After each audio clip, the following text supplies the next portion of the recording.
గోరువంక వాలగాని గోపురానికి స్వరాల గడగడ గంటలే మోగనేలా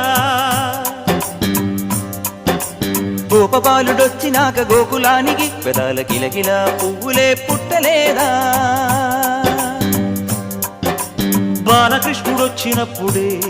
వయ్యారి నందనాలు నాట్యమాడగా వారసుని చూసినప్పుడే వరాల వాంఛలన్నీ పల్లవించగా నందుడింట చిందులేసే అందమైన బాలుడే తనవాడై గోరువంక వాలగానే గోపురానికి స్వరాల గణగణ గంటలే మోగనేలా గోపబాలుడొచ్చినాక గోకులానికి పెదాల కిలకిల పువ్వులే పుట్టలేదా